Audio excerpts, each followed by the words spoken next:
তোমরা সবাই কেমন আছো? আশা করি সকলেই ভালো আছো, আমিও ভালো আছি। আমি অসীমা চলে এসেছি তোমাদের কাছে নতুন একটা ব্লগ নিয়ে। তো বন্ধুরা, তোমরা দেখতেই পাচ্ছ সকাল সকাল আমি জানাচ্ছি পটল ঠাকুরদা। আজকে আমাদের একটু ঘরে পরিষ্কারের কাজ চলছে। এখানে আমাকে বুঝতেই পারছো চুলের অবস্থা কঠিন। তো যাই হোক বন্ধুরা, এখন তো আমরা একটু সেদ্ধ ভাত করবো, করে খাবো সেটা ভাবছি। তারপর ঘরটা পরিষ্কার হয়ে যাওয়ার পর দুপুরে রান্নাটা করবো।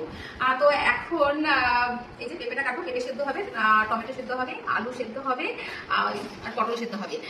তো তোমরা সাথে থাকো। আমাদের এই যে ঘর পরিষ্কার করা সম্পূর্ণ নয়, কিছু কিছু মানে মুহূর্ত তুলে ধরবো তোমাদের সাথে। আচ্ছা, সাথে থাকো।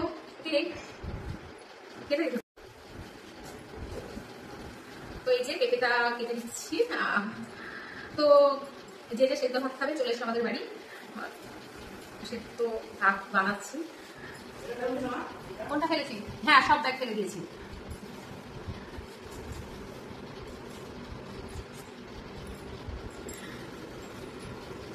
তো কাদের কাদের সেদ্ধ ভাত খেতে ভালো লাগে বলো তো? শুনেই ফেলি একটু। কি করবো, তরকারিটা মানে পেঁপেটা বানাচ্ছি আর তোমার সাথে কথা বলছি।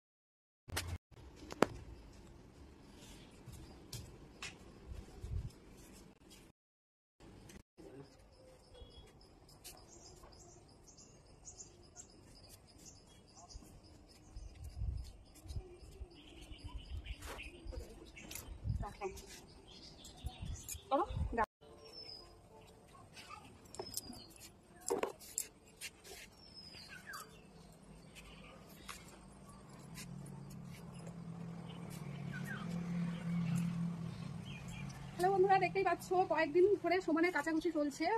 যতই মানে তো বন্ধুরা দেখতেই পাচ্ছ কাচাকুচি পরিষ্কার সব চলছে, কয়েকদিন ধরে চলছে। কাচাকুচি শুকাচ্ছি আর ভাঁজ করে করে রাখছি। আর আজকে কিছুটা এখনো থাকলো, এভাবেই চলবে এখন কয়েকদিন।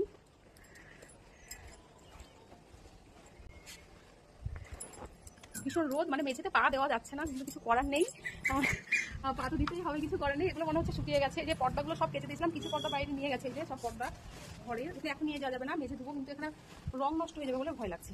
এই জন্য একটু নিয়ে সাইড করে একটা চেয়ারের উপর রেখে দেবো। ভীষণ রোদ বন্ধুরা, বুঝতেই পারছো। এই রোদের মধ্যে চেয়ারটাই রাখবো, পরিষ্কার চেয়ারটা। হ্যাঁ, ওখানে রেখে দাও, নিচে রেখে দাও। নিচে রাখলাম তাহলে। এইটা শুকিয়েছে?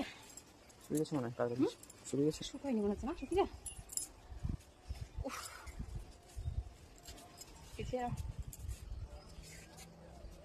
এখন রোদের টেম্পার না, সব একদম রং নষ্ট হয়ে যাবে না, আটকে রাখে।